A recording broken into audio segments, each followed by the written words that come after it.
Bonjour à tous. Alors, je me présente, je suis Delphine Martin, Global Marketing Manager chez Climalife et j'aurai le plaisir aujourd'hui d'animer ce webinaire donc, dédié au bureau d'études pour vous présenter la nouvelle génération d'outils pour le froid. Je vous propose de commencer et pour cela, à mes côtés, et donc Mohamed Youbi Idrissi, responsable technique froid et conditionnement d'air chez Honeywell. Bonjour Mohamed. Bonjour Delphine, bonjour à toutes et à tous.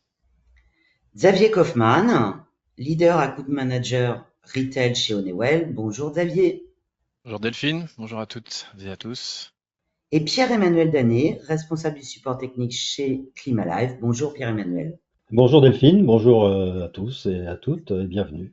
Alors, l'objectif de ce webinaire est de vous présenter la dernière génération d'outils conçus par Climalife ou Honeywell pour mieux appréhender les systèmes de réfrigération commerciale, mais aussi l'ensemble des installations thermodynamiques en prenant en compte un facteur essentiel, l'efficacité énergétique. C'est en effet l'un des piliers qui permettra d'atteindre nos objectifs collectifs de protection du climat, souvent sous-estimés dans les process d'investissement. Il est primordial d'évaluer de manière appropriée les solutions maximisant l'efficacité énergétique à l'aide d'analyses d'impact coût-bénéfice. Donc sans plus attendre, je laisse la parole à Mohamed et Xavier qui vont vous présenter donc les premiers outils pour la réfrigération commerciale. Merci Delphine. Pour commencer, déjà, on va parler qu'est-ce qu'on va avoir au menu aujourd'hui. Donc, au menu, plusieurs outils que vous voyez là dans la mallette dans votre écran à droite. On va parler ce matin de l'éco-efficacité des installations frigorifiques. Comment comparer plusieurs installations entre elles sur deux critères. Un critère de coût total de possession qu'on appelle TCO et un coût de l'impact environnemental en termes de TI. Xavier vous en parlera un petit peu plus loin de cet outil. Je vous présenterai également une nouvelle approche basée sur la simulation thermique dynamique, un outil qui permettrait de faire dialoguer plusieurs postes de dépenses énergétiques dans un bâtiment et on verra cet outil-là à travers un exemple. Et puis, bien sûr, on ne peut pas passer ce silence aujourd'hui dans un contexte de la F-gaz. Toutes les solutions à faible GWP pour les installations frigorifiques de différentes tailles. Et puis, quelques leviers pour décarboner les installations, à savoir l'utilisation des fluides frigorigènes recyclés ou régénérés, la récupération de la chaleur ou le maintien des installations existantes en bon état avec des solutions de rétrofit que nous allons vous présenter. Donc, sans trop tarder, je passe la parole à Xavier qui va commencer par la première boîte à outils de l'éco-efficacité des installations frigorifiques. Merci Mohamed. Je suis ravi ce matin de vous présenter l'outil Éco-efficacité, conçu pour comparer différents systèmes frigorifiques entre eux de manière claire et pertinente. Tout d'abord, cet outil constitue une aide précieuse pour répondre aux exigences des réglementations environnementales qui impactent le froid tel que la F-gaz, le décret tertiaire ou encore les audits énergétiques. Ensuite, il permet à l'utilisateur de prendre des décisions éclairées en intégrant l'ensemble des paramètres influant à la fois sur le coût et sur l'empreinte carbone des installations. Et enfin, je suis convaincu que cet outil vient en complément des solutions que vous utilisez déjà en apportant une vision globale et comparative des performances énergétiques. Donc sur cette diapositive, vous découvrez le rendu final de notre outil présenté sous forme de graphique comparatif. Cet exemple illustre la performance de 3 systèmes frigorifiques différents. Comment lire ce graphique? C'est très intuitif. Plus le système se situe dans la zone verte en haut à droite, plus il est performant. Ça signifie qu'il est à la fois plus économique et plus respectueux de l'environnement en termes d'empreinte carbone. Sur ce graphique, on voit une double échelle de performance. Tout d'abord, l'axe vertical qui représente les gains sur le coût total de possession. Dans cet exemple, la référence est une installation frigorifique centralisée au 404, située à l'axe des deux axes. Et on a l'axe horizontal qui, lui, indique l'amélioration de l'impact carbone des installations sur l'ensemble du cycle de vie. C'est ce que nous appelons dans notre métier le TIWI, qui prend à la fois en compte les émissions directes et les émissions indirectes liées à la consommation énergétique. Cet exemple montre que le système semi-distribué fonctionnant avec du 455 se distingue nettement. Il offre le meilleur compromis avec un coût total de possession réduit et un impact carbone minimal comparé notamment à une installation booster CO2. L'exemple illustre aussi une réalité importante. La réglementation F-Gaz ne suffit pas à elle seule pour réduire efficacement l'impact carbone des installations frigorifiques. La F-Gaz se concentre uniquement sur les émissions directes des fluides, qui ne pèsent que 10 à 20% des émissions carbone d'un système frigorifique. Donc en intégrant une vision globale via le TIWI, on change radicalement la perception des solutions les plus pertinentes pour accélérer la décarbonation du secteur du froid. Voyons maintenant sur le slide suivant ce que représentent les axes vertical et horizontal. L'axe vertical est le TCO. Il représente le coût total de possession de l'installation sur toute sa durée de vie. Ce coût intègre deux grandes composantes. Le CAPEX, qui est le coût d'investissement initial, auquel on peut déduire les aides financières disponibles comme les C2E, les CPE, entre autres. Et la deuxième composante est l'OPEX, qui est le coût d'exploitation, qui comprend la maintenance, la consommation énergétique sur la durée de vie de l'installation, avec la possibilité d'actualiser le prix du kilowattheure chaque année. Enfin, l'axe horizontal, qui représente le TIWI, donc il indique l'impact carbone global de l'installation, en combinant trois choses. Premièrement, les émissions directes liées à la caractéristique du fluide, sa quantité et le taux de fuite annuel des installations. Deuxièmement, le TIWI intègre aussi les émissions indirectes, que sont les émissions liées à la consommation d'énergie sur sa durée de vie.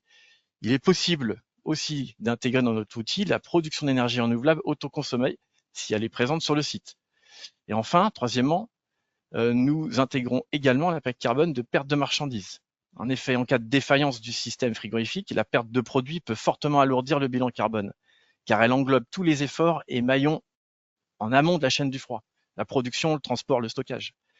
Donc vous le constatez, notre approche globale permet de dépasser les limites de la réglementation F-Gaz en intégrant l'ensemble des impacts environnementaux et économiques. Elle offre ainsi une vision plus juste et plus stratégique pour orienter les choix fonctionnels et technologiques des installations frigorifiques.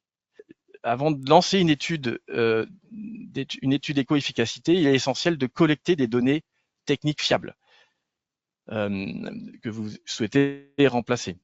Pour vous faciliter cette étape, nous mettons à votre disposition un modèle de fiche de recueil de données au format Excel. Ce document type est personnalisable en fonction des spécificités de vos installations. Donc, nous recommandons vivement de réaliser un audit préalable afin d'accompagner les maîtres d'ouvrage dans la collecte des informations nécessaires afin de garantir la qualité des données. Bien sûr, nous pouvons aussi vous accompagner dans cette démarche.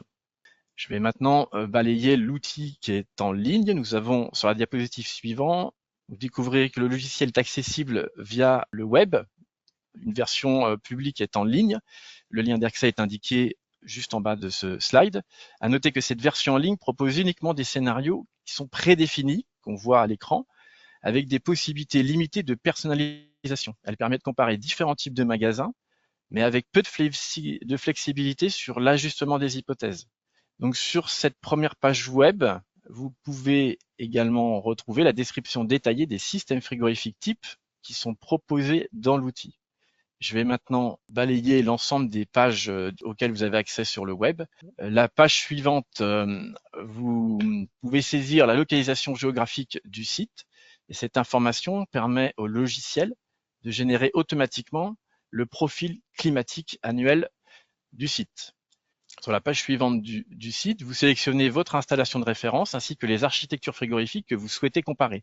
L'outil vous permet de comparer jusqu'à 8 configurations différentes. Sur la page d'après, vous avez la possibilité d'ajuster les températures de conservation des meubles, des chambres froides, ainsi que de modifier les longueurs des linéaires ou les volumes des chambres froides. Ces ajustements sont possibles dans des plages prédéfinies. Sur la page suivante, vous allez configurer vos unités de production frigorifique en distinguant les besoins en froid positif et négatif. Vous choisissez le type et le nombre de compresseurs pour chaque système. Et cette opération est à répéter pour chaque installation que vous souhaitez comparer. Sur la page d'après, vous définissez les paramètres de fonctionnement de votre système Parmi les réglages disponibles, vous pouvez notamment sélectionner les types de détendeurs utilisés, la température de condensation ou encore la température d'évaporation.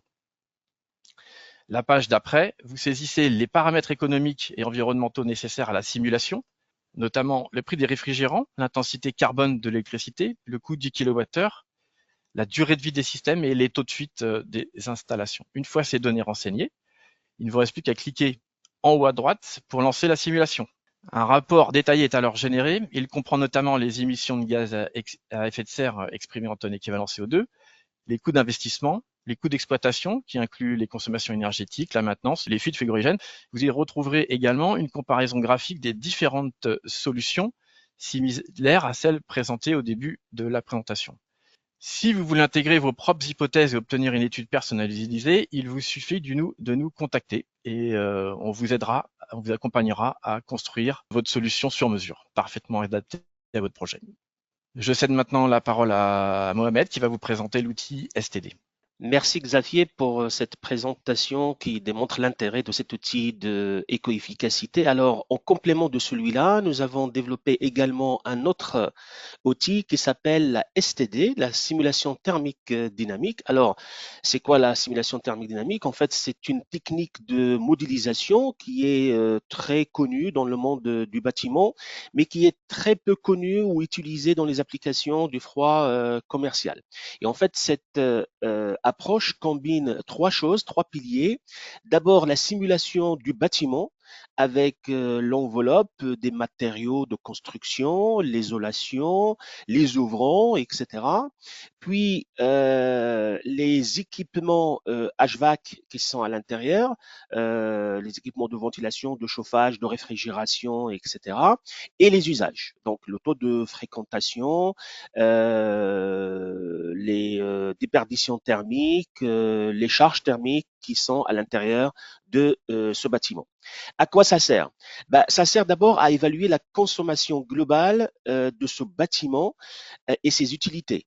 Ça sert à évaluer les pistes d'amélioration de consommation d'énergie, de les quantifier et derrière d'élaborer une feuille de route pour trouver les leviers d'optimisation. Donc ici, vous avez un exemple de simulation avec cette méthode de simulation thermique dynamique d'un point de vente, un petit point de vente, où on distingue ici sur l'écran en vert la surface de vente elle-même, en orange la partie locaux sociaux et le reste, c'est une réserve froide. Donc comment on fait? D'abord, on commence par l'enveloppe déjà pour faire les zones dédiées à chaque usage. On crée les scénarios d'usage journalière, c'est-à-dire l'occupation du magasin, son éclairage, la température de consigne pour la climatisation. Ici, en l'occurrence, il s'agissait de groupes logés avec une condensation à air. Donc, il y a une dissipation de la chaleur dans le point de vente. Donc, ça a été également comptabilisé. Et puis, on définit les équipements, que ce soit les émetteurs de froid ou les unités de climatisation. Une fois que nous avons réalisé tout ça, on rentre dans le calcul de bilan énergétique heure par heure, jour par jour et jusqu'à un bilan annuel. Ici, en l'occurrence, la température de point de vente a été fixée à 22,5 et on avait un certain nombre de meubles frigorifiques. Comme je l'ai dit tout à l'heure, il s'agissait de groupes logés à condensation à air. Et donc, ce logiciel ou cette façon de faire le bilan nous a permis de dresser la consommation électrique annuelle et de voir la segmentation en fonction de postes.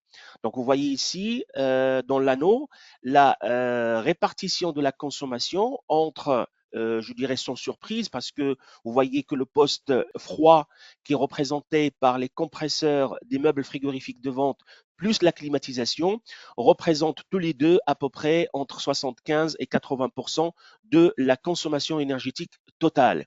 Il viendrait après le poste éclairage et puis la chambre froide qui était un petit peu à part. Et vous voyez que la consommation énergétique totale était calculée de l'ordre de 163 mégawattheures par an. Et nous avons comparé cette prédiction, je dirais, de la consommation énergétique avec la vraie facture que le client a payée.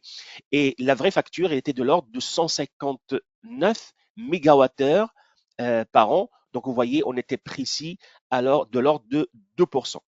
Une fois qu'on a fait ça, ça nous a permis de faire une étude de sensibilité et de voir derrière quels sont les leviers qui nous permettraient de réduire cette consommation.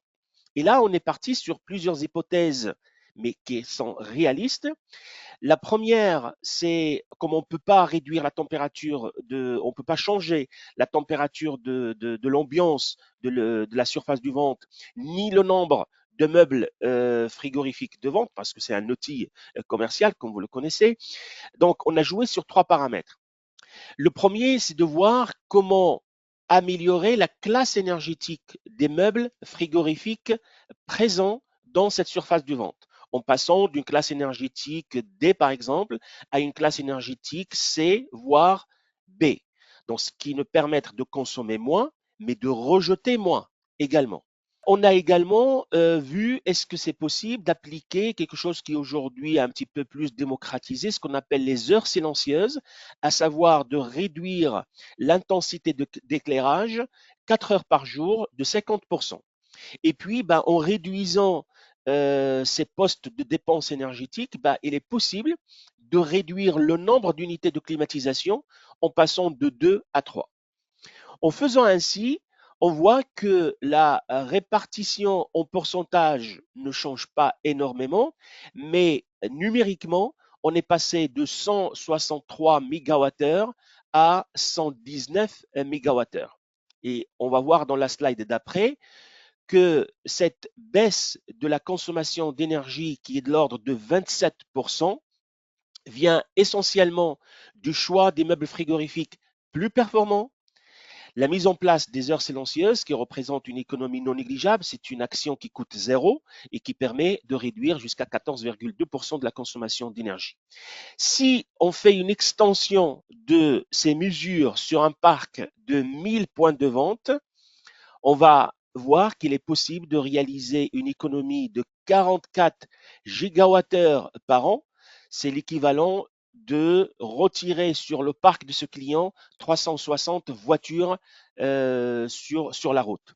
Et puis, ça se traduit également en termes économiques par une économie de 4,4 millions d'euros par an, avec une économie d'émissions de gaz à effet de serre de 3500 tonnes équivalent CO2.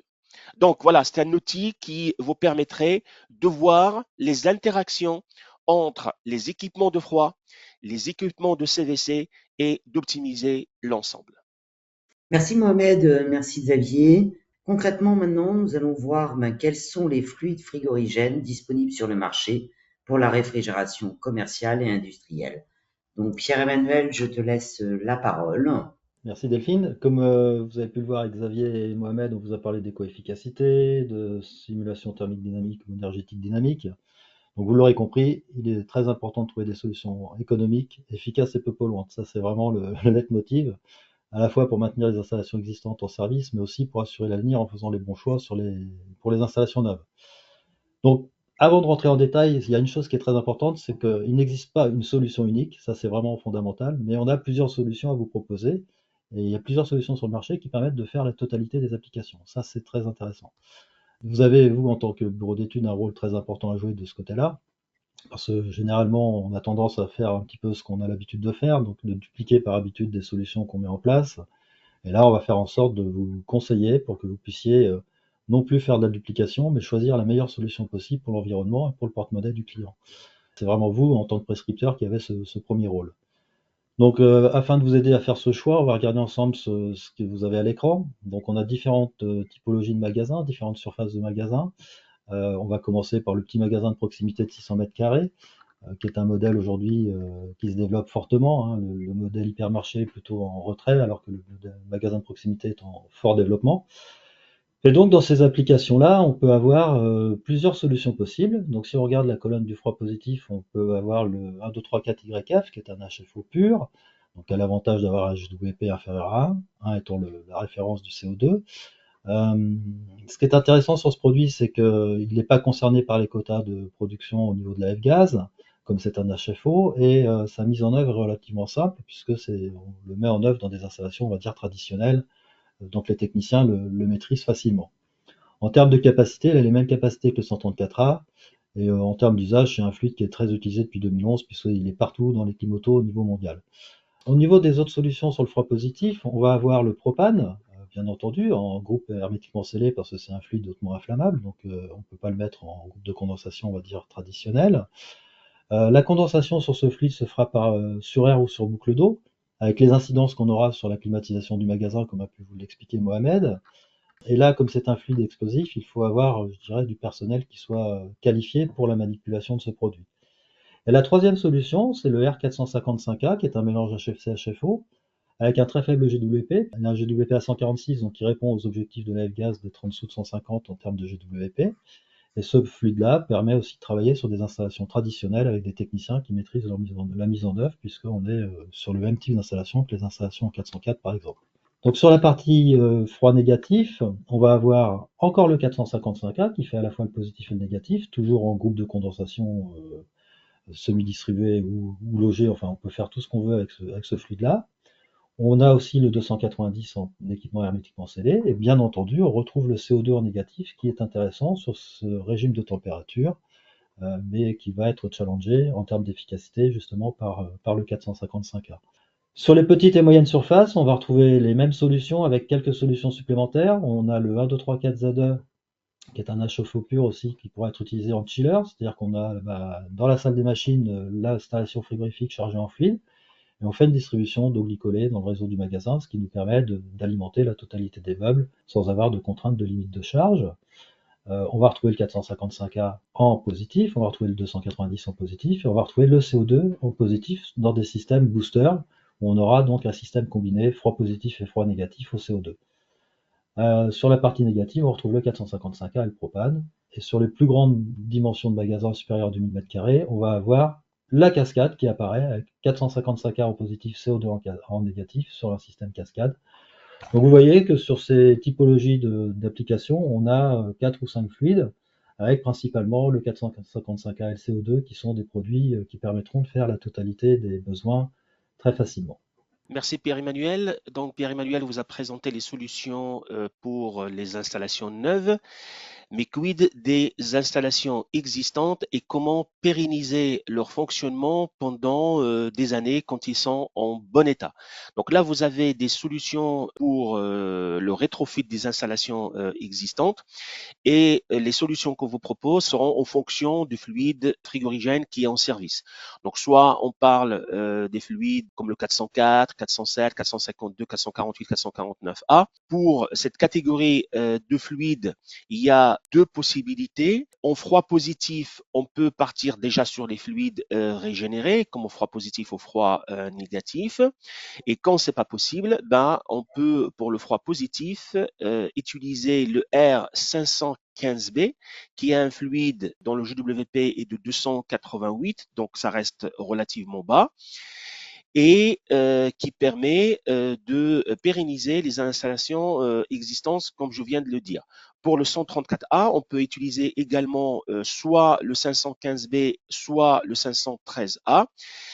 Juste pour le 515B, cette opération s'accompagne par une baisse de la puissance frigorifique qui est de l'ordre de 50% pour la première catégorie de fluides que je viens de dire et de 25-27% pour le 134A.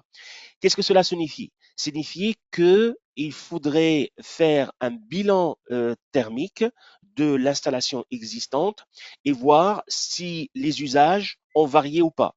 Par exemple, si on est sur un site avec d'immeubles ouverts et qu'on va les fermer, on sait qu'en faisant le bilan thermique, on peut récupérer énormément de la puissance frigorifique parce que la charge sera quasiment réduite par 2. Il faut voir également l'état de dimensionnement de l'installation initiale. Souvent, cette installation, elle est surdimensionnée. Est-ce qu'elle est surdimensionnée de 15%, de 20% ou de 30%? Donc, il faut faire le bilan et voir est-ce que ça match avec le rétrofit du 515B. La deuxième solution, c'est de repartir sur un rétrofit A1 A2L avec le 455A qui peut être réalisable pour le froid positif et le froid négatif.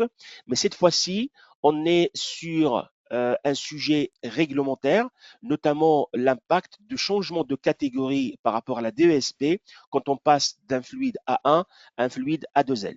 Donc, c'est une solution qui est possible, mais qu'il faut l'envisager avec précaution. Et dans tous les cas, il faut faire appel à un organisme habilité pour vérifier les catégories des installations et des équipements sous pression et voir leur changement de catégorie et leur conformité par rapport à cette directive européenne des équipements sous pression.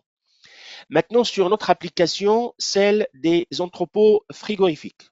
Les solutions que nous pouvons proposer pour cette application, en fait, nous avons deux molécules, deux fluides frigorigènes, soit le R1234Z2 avec un GWP extrêmement bas, de l'ordre de 1,37, soit le R455A en froid positif et en froid négatif. Et on va voir qu'ici, les solutions qu'on vous propose sont en fonction de la taille des entrepôts frigorifiques. Donc, des entrepôts jusqu'à 10 000 mètres cubes, on va partir sur le Z2 en froid positif ou le 455A en détente directe. Pour les volumes de l'ordre de 10 000 à 100 000, on peut partir sur toujours du Z2, soit en détente directe, soit sous forme de chiller avec des boucles d'eau, ou encore le R455A en froid négatif en détente directe, dans la limite de la charge par circuit qui est de l'ordre de 84 kg selon la EN 378. Sur les très grands volumes d'entrepôts, c'est-à-dire avec des volumes supérieurs à 100 000 mètres cubes. Donc là, on peut partir avec le Z2 en froid positif en indirect ou sur des micro-cascades avec de Z2 dans l'étage supérieur et de CO2 à l'étage inférieur. Je laisse la parole à Delphine maintenant pour la présentation des outils A2L justement. Alors, oui, en effet, aujourd'hui, maintenant, on va vous présenter le calculateur de charge développé par Climalife et pour cela, Pierre-Emmanuel va vous faire quelques démonstrations en ligne. Quand on parle de calculer la charge, on a une norme N378 qui permet de faire un calcul de charge rapide et d'avoir une idée de ce qu'on peut mettre en termes de charge sans trop se creuser la tête. Et cet outil est disponible en ligne, il est gratuit, donc vous pouvez aller y travailler dessus sans aucune difficulté. Et on va regarder ensemble comment faire. Donc on appuie sur le bouton calculer, on arrive sur une première page où on a les fluides à très faible GWP, donc inférieur à 150 en GWP pour les principaux, un peu des fluides de transition pour les suivants, et puis on peut afficher tous les produits ici, où on va retrouver tous les fluides frigorigènes possibles, le CO2, l'ammoniac, le propane, le 32, etc., qui eux ont des GWP, ou qui sont des fluides, on va dire, d'origine différente. Donc on va faire un exemple avec le 455A, donc je choisis le produit, et là j'arrive sur une interface où je peux avoir soit la solution confort, soit autre application. On est dans le thème de la réfrigération, donc on va prendre autre application. Et là, je vais avoir les accès. Accès général, c'est le client qui est dans le magasin, c'est-à-dire que ma vitrine réfrigérée est dans le magasin, et le client a accès auprès de l'installation frigorifique qui contient le fluide frigorigène. L'accès surveillé, ce sera plutôt des bureaux climatisés, par exemple, ou des locaux professionnels dans lesquels on peut parfois avoir des gens qui viennent, mais c'est pas ouvert au grand public. Et l'accès réservé, c'est tout simplement un accès où seul le personnel de l'entreprise peut avoir accès, c'est-à-dire par exemple une chambre froide dans une réserve d'une grande surface. Bien entendu, le public ne va pas dans cette chambre froide.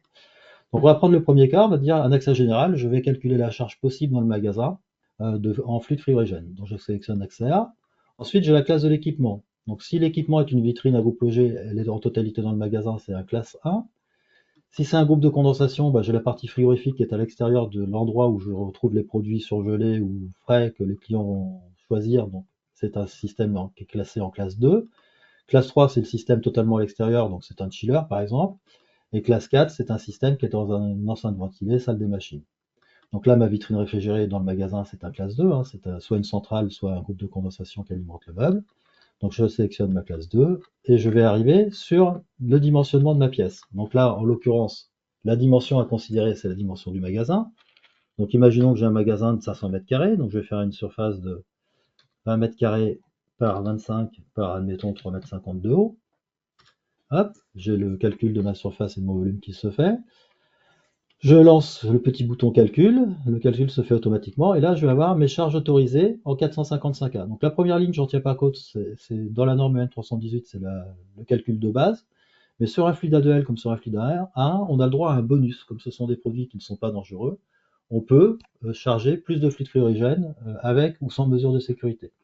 Donc là, qu'est-ce que je vois? C'est qu'avec une mesure de sécurité supplémentaire, je peux mettre 80 kg, 80,5 kg de, sans mesure de sécurité supplémentaire, pardon, je peux mettre 80 kg de charge.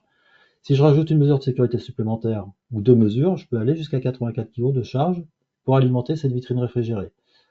Les mesures de sécurité supplémentaires dans le cadre de ces installations-là, c'est un contrôleur d'ambiance qui va donc déclencher une alarme en cas de fuite, une alarme sonore et visuelle, et qui va alimenter, pour la deuxième mesure de sécurité, un relais qui permettra de couper l'alimentation de l'évaporateur en liquide en fermant une électrovanne. Donc c'est quelque chose d'extrêmement simple à mettre en place, extrêmement courant. Donc là, j'ai fait mon calcul au 455A. Si je veux comparer avec un autre fluide comme le 454C par exemple, je clique tout simplement sur le choix du fluide et je vois ici mes nouvelles charges. Vous voyez que le 454C, pour la même disposition, le même magasin, je ne pourrais en charger que 53 ou 56 kg, parce qu'il a une limite d'inflammabilité supérieure au 455A. Si je veux faire mon installation au propane, je peux aller sélectionner le propane très simplement aussi dans la liste ici, R290. Et là, je vois que je suis limité à 1,5 kg par appareil et que je ne peux mettre que du système scellé. Donc cet outil permet vraiment très rapidement de faire des comparatifs de charges possibles sans se creuser la tête à lire les 71 pages de la norme EN 378A. Maintenant, je vais revenir ici sur la catégorie de l'équipement, je suis toujours en réfrigération, puis je vais dire, je vais faire le calcul d'une chambre froide. Donc je vais mettre en accès C, c'est un accès réservé, il n'y a que le personnel du magasin qui peut aller dans la chambre froide, bien entendu. Je sélectionne mon type d'équipement, donc c'est toujours un classe 2, groupe de condensation ou centrale. Et là, je ne vais pas dimensionner le magasin, mais je vais dimensionner le volume de ma chambre froide. Donc je vais dire que j'ai une chambre froide, par exemple, qui fait 4 mètres par 3 mètres par 2,50. Ça me fait une chambre de 12 mètres carrés. Donc là, je vais me remettre en R455A parce qu'il y a une petit bonus sur le 455A qu'on n'a pas sur le propane. Là, je vois apparaître un petit bouton, densité de personnes inférieure à une personne par 10 mètres carrés, oui ou non. Ça veut dire quoi? Ça veut dire que ma chambre froide est faite 12 mètres carrés. Est-ce que je vais avoir une seule personne qui rentre dedans ou est-ce que je vais avoir plus d'une personne? Donc si je mets qu'il y a moins d'une personne par 10 mètres carrés, je vais coucher le petit bouton, je fais mon calcul. Voilà, donc j'ai ma chambre froide de 12 mètres carrés, j'ai pas plus d'une personne qui rentre dedans, je n'ai pas de limite de charge au 455A dans ce cadre-là pour cette installation. Je vais revenir à l'étape précédente. Maintenant, je vais dire, bah oui, des fois, ils peuvent être deux ou trois à rentrer dans la chambre, enfin deux à rentrer dans la chambre froide en même temps. Je refais mon petit calcul. Hop, et là, je vois des limites de charge qui apparaissent. Donc, vous voyez qu'on va être limité à 2,7 kg sans mesure de sécurité, 6,4 kg avec une mesure de sécurité, et je peux toujours aller à 84 kg de charge. Bon, c'est beaucoup trop important par rapport au volume de la chambre, mais avec deux mesures de sécurité.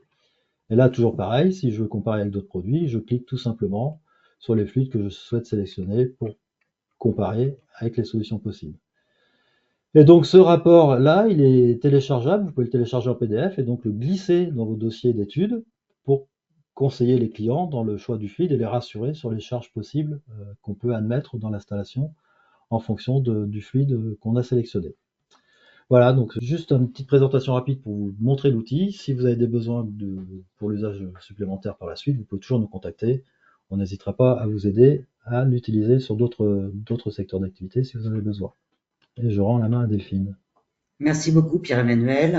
Donc on vient de voir un petit peu comment fonctionnait ce calculateur de charge.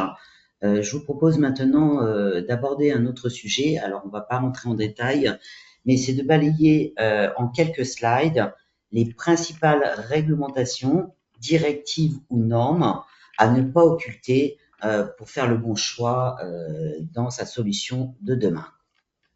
Oui, alors effectivement, on va regarder très rapidement ensemble la F-Gaz. Bon, vous savez que la F-Gaz, les enjeux sont établis, les règles sont établies, on sait ce qu'il en est, il faut aller avec des fluides à moins de 150 en GWP.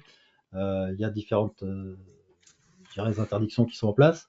Ce que je voulais aussi vous dire avant de rentrer plus précisément dans la F-Gaz, c'est que comme la F-Gaz, on a tout et on sait tout, les vrais enjeux de demain pour le choix du fluide, c'est plus la F-Gaz en elle-même, mais c'est l'efficacité énergétique. C'est-à-dire que vous connaissez certainement le pacte vert pour l'Europe, dont le Parlement a adopté la loi européenne sur le climat le 24 juin 2021, qui fixe pour objectif la réduction des émissions à effet de serre de 55% d'ici à 2030 et à la neutralité climatique d'ici à 2050. Et c'est là où c'est vraiment très important pour vous. On a une importance incontournable de proposer des solutions les moins énergivores, puisqu'on sait que l'effet de serre indirect pendant la durée de l'exploitation, donc l'effet de serre qui est généré par la consommation électrique de la machine, peut représenter jusqu'à 95% des émissions de CO2. Donc là, vous avez un rôle très important, vous, en tant que prescripteur, de conseil, c'est-à-dire vous faites les études sur les différents fluides que vous pouvez proposer, pour que le client puisse choisir en son âme et conscience sur le produit qui correspond mieux à on va dire, à ce qu'il souhaite pour un monde meilleur. Voilà, donc je ferme la parenthèse, mais demain, ce qui va gérer le choix des fluides, c'est vraiment l'efficacité énergétique. Donc revenons sur la F-Gaz. La F-Gaz, on sait qu'on a des quotas qui sont en place. Ces quotas donc limitent les productions volontairement et de façon accélérée pour forcer à aller vers des solutions à très faible GWP. Et donc, on le voit sur le graphique. En bleu, c'était la F-Gaz de 2014 qui était en vigueur jusqu'à début 2024. En orange, c'est la courbe de la F-Gaz 2024 où on voit que les quotas, donc les produits d'origine vierge, les produits neufs disponibles sur le marché, vont décroître de façon très rapide dans les années qui viennent. Et il y aura en 2040 une étude qui sera faite pour voir si c'est tenable, si c'est atteignable, si les objectifs sont atteignables ou si on doit modifier un petit peu les curseurs par rapport aux décisions qui ont été prises aujourd'hui. Sur le slide suivant, on va voir, là c'est une synthèse aussi en une page de la F-Gaz, partie réfrigération, partie climatisation. Pour le neuf, vous avez toutes les dates d'interdiction par rapport aux différentes applications, aux différentes puissances, aux différents équipements de réfrigération. Donc ce qu'on peut dire très rapidement, c'est que depuis 2025, on a déjà des interdictions de fluides supérieurs à 150 dans certaines applications, et qu'à partir de 2030, grosso modo, toutes les installations supérieures avec des fluides supérieurs à 150 en réfrigération sont interdites pour le neuf. Sur la climatisation, c'est un petit peu différent, il y a des délais un petit peu plus longs, mais on arrivera en 2033, pareil, à des obligations de fluide à moins de 150 sur un grand nombre d'installations.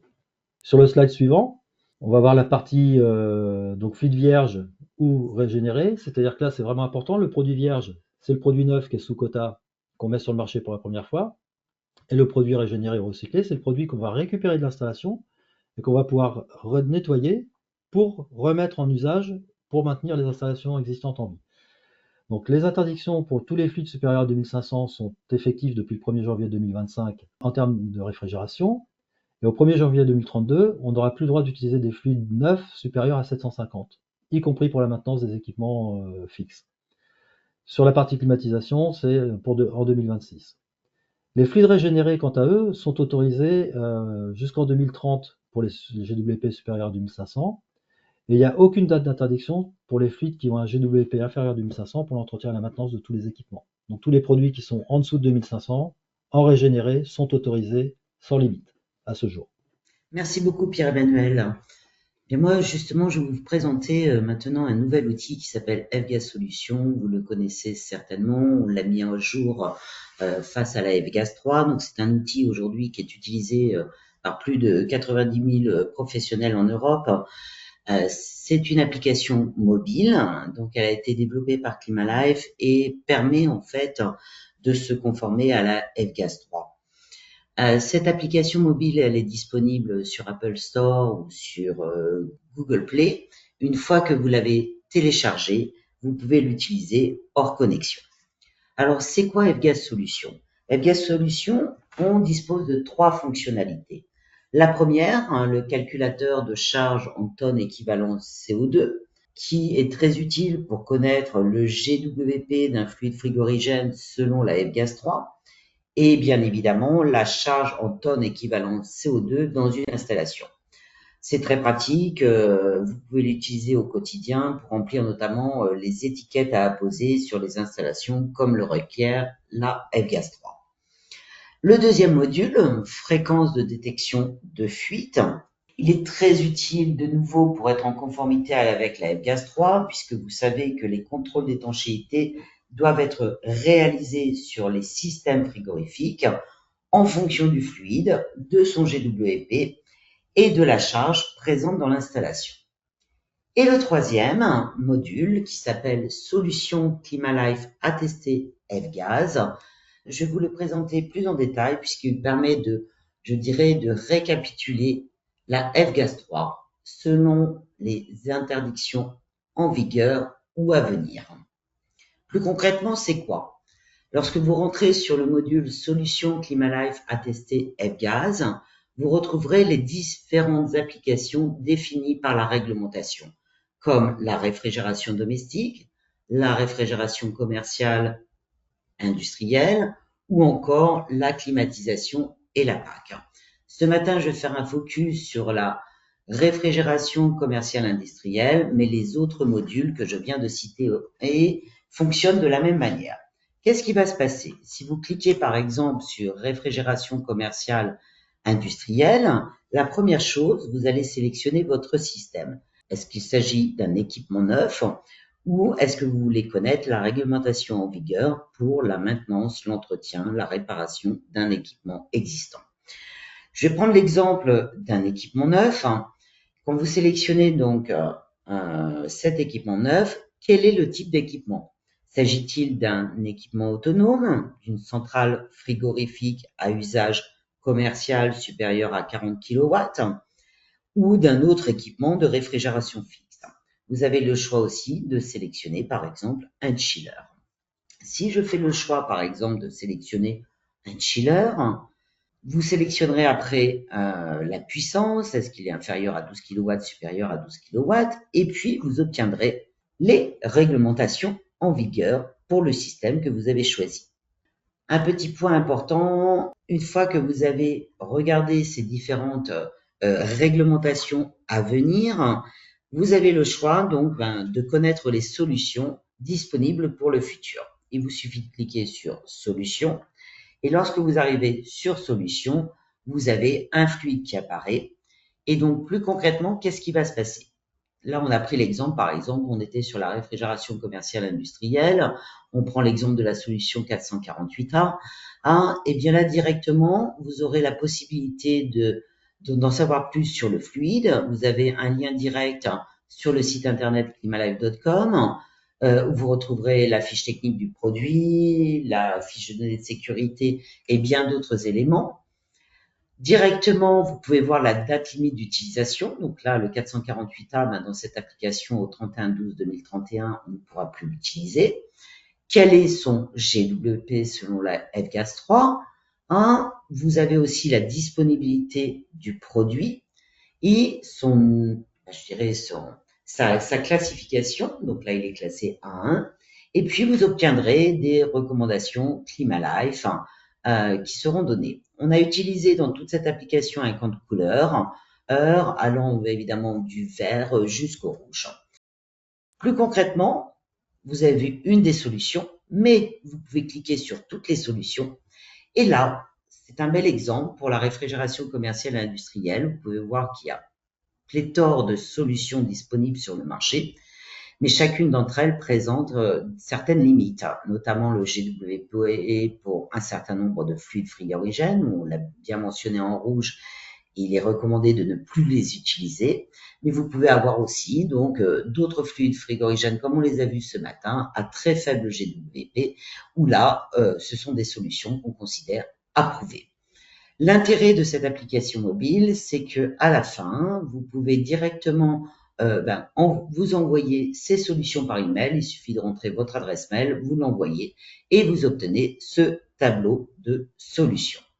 Donc, cela fonctionne de la même manière pour les autres applications, que ce soit la climatisation, les pompes à chaleur, le transport ou encore la réfrigération domestique. Donc, bien évidemment, on l'a vu tout à l'heure, nous avons différentes réglementations et là, l'objectif n'est pas de rentrer en détail dans ces réglementations puisque le temps, on doit accélérer, mais surtout, Pierre-Emmanuel va vous balayer les autres réglementations en vigueur. Oui, alors très rapidement, on va regarder quelques réglementations en vigueur. On va pas rentrer dans le détail parce que c'est pas le thème de notre webinaire aujourd'hui, mais il y a une réglementation, une directive européenne sur les équipements sous pression qui s'appelle la DESP. Cela concerne tous les équipements sous pression, que ce soit ça va du fer à repasser jusqu'à nos installations frigorifiques pour faire simple et large. Pour les installations frigorifiques, on a en France des textes supplémentaires, dont un qui est appelé le CTP, le cahier technique professionnel, et c'est quelque chose aussi qui s'applique pour tout ce qui est équipement de réfrigération, de conditionnement d'air ou de pompe à chaleur.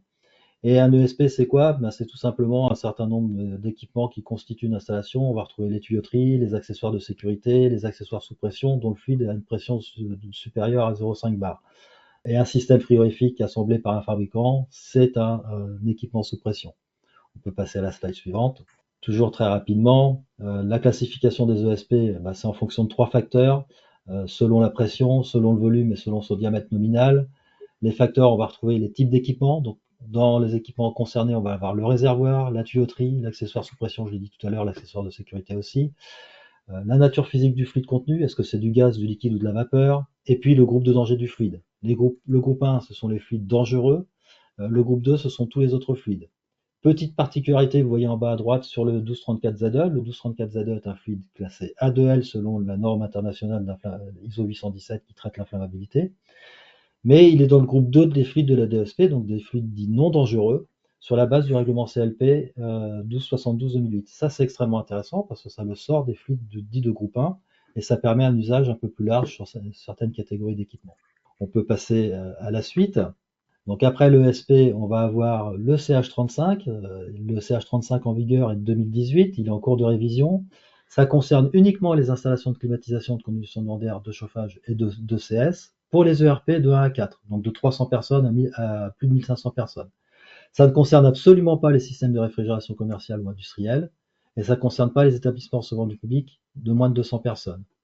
Le futur CH35 autorisera l'usage des fluides A2L et A3 avec des mesures spécifiques à chaque catégorie du fluide, donc on n'aura pas de problème pour utiliser par exemple du R32 pour climatiser un établissement recevant du public ou d'autres fluides de type A2L.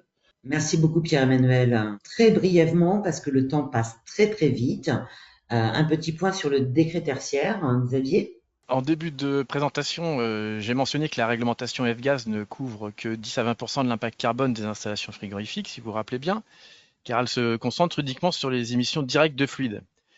Donc, ça tombe bien parce que le dispositif éco-énergie tertiaire, encore appelé décret tertiaire, vient en partie compléter l'approche F-Gaz en fixant des objectifs de réduction de consommation d'énergie au bâtiment tertiaire et donc au commerce. Quels sont ces objectifs? Le décret, il impose des réductions progressives de la consommation d'énergie pour tous les bâtiments tertiaires de plus de 1000 m² existants et surtout, retenez bien ça, neufs, avec des cibles ambitieuses de moins 40% d'ici 2030, moins 50% en 2040 et moins 60% en 2050. Donc le froid est particulièrement concerné dans les magasins alimentaires car les systèmes thermodynamiques, le froid plus le traitement de l'air, représentent entre 50 et 80% de la facture énergétique. Donc le décret aura un impact direct et significatif sur les installations frigorifiques. Les assujettis ont deux façons de répondre à l'obligation. Soit en réduction relative, il faut atteindre une baisse de 40% de consommation en 2030 par rapport à une année de référence choisie par l'assujetti, soit en atteignant un objectif de consommation en valeur absolue qui est exprimé en kilowattheure par mètre carré et par an, défini par arrêté. Donc des arrêtés spécifiques existent déjà pour certains secteurs, entrepôts, restauration, et celui pour le commerce a récemment été soumis à la consultation publique et sa publication devrait être imminente. À noter aussi que le dispositif prévoit un suivi annuel et un affichage des performances, que vous voyez donc les petites feuilles vertes. Et cet affichage, ça s'appelle la notation éco-énergie tertiaire, est basé sur l'atteinte des objectifs en valeur absolue. Donc voilà, j'en ai terminé, sinon pas trop le temps de développer, mais si vous avez des questions particulières, on sera ravis de vous recontacter pour y répondre. Merci beaucoup Xavier. Merci. Très rapidement, on va balayer des cas d'études. Dans le temps est parti, Pierre-Emmanuel, puisqu'il nous reste 7 minutes. Donc très rapidement, les cas d'études, c'est juste pour vous montrer qu'il y a des installations qui existent et qui fonctionnent avec des solutions éco-efficaces. On a en France un hypermarché de 4200 m² où on a 2 chillers au 455A sur le froid positif et une centrale négative de 60 kW au 455A. On a un Leclerc Drive aussi, toujours en France, avec différents groupes de condensation. Là, c'est du 7 kW, 18 kW, 61 kW, avec du matériel Refra et Calvion. On peut passer sur la diapositive suivante. On va retrouver là du petit froid commercial. Donc, c'est des petites chambres froides, 16 mètres cubes, 12 mètres cubes. On a du Frigabone, du Sanoa, du Copland, du Calvion, du Silent Sea Tecumseh, donc, etc. Tous ces produits-là sont faits avec du matériel standard qu'on trouve facilement sur le marché. On peut passer à la suivante pour toujours aller très vite. On va retrouver un fabricant de vitrines réfrigérées qui est situé en Vendée, qui s'appelle OCF, qui fait des meubles de haut de gamme pour je dirais les magasins, les restaurants, les hôtels, etc. Donc ils ont choisi le 1, 2, 3, 4 YF et le 455A pour leurs meubles frigorifiques pour aller sur des solutions à très faible GWP compliant Safe Gas. Donc on a vraiment beaucoup de choses, beaucoup de matériel disponible pour travailler avec ces produits. Et sur le dernier slide, je crois que j'ai encore un exemple, si je dis pas de bêtises, voilà, sur des installations plus importantes, on est sur de l'entrepôt, donc 8000 m3, 8000 m2. Donc là, on est sur des centrales frigorifiques de 130 kW chacune sur l'entrepôt Arnaud avec du 455A sur des compresseurs Bitzer, centrale AF Énergie, évaporateur Frigabone, et sur Olano en Espagne, c'est le plus gros centre de logistique et de stockage de produits de la mer au niveau espagnol, 280 kW de capacité, 4 compresseurs Bitzer, des échangeurs adiabatiques, etc., Evapco. Et ce qui est intéressant, c'est que là, on a en plus une valorisation des émissions de l'empreinte carbone, c'est-à-dire qu'on a 17% d'émissions en moins par rapport à une installation qui aurait pu être faite au CO2, qui aurait fonctionné, et qui aurait émis 17% de tonnes équivalent CO2 supplémentaires en transcritique, et on a un coût total de possession, c'est-à-dire coût à l'achat et à l'exploitation, qui est réduit d'environ 20%. Donc sur des capacités comme ça représente des sommes assez importantes et assez intéressantes, à la fois pour l'environnement et pour le client. Merci beaucoup Pierre-Emmanuel. Si vous souhaitez plus d'informations sur l'ensemble de ces cas d'études ou en découvrir d'autres, je vous invite à cliquer sur notre site web climalife.com et dans la partie support technique, vous retrouverez l'ensemble de ces cas d'études de façon beaucoup plus détaillée. Pour en finir, je pense que vous l'avez vu ce matin, de nombreux outils aujourd'hui sont à votre disposition pour vous aider à accompagner vos clients sur le choix de la solution adaptée. Un critère vraiment à prendre en considération, bien évidemment, c'est toujours garantir la meilleure efficacité énergétique pour le détenteur de l'équipement. Il faut prendre aussi en compte la sécurité des personnes et aussi comment mettre en œuvre ces fluides frigorigènes de manière simple et efficace. Et merci à tous d'avoir participé à ce webinaire donc sur la nouvelle génération d'outils pour le froid commercial. Je vous souhaite à tous une très belle journée et merci pour votre participation. Au revoir.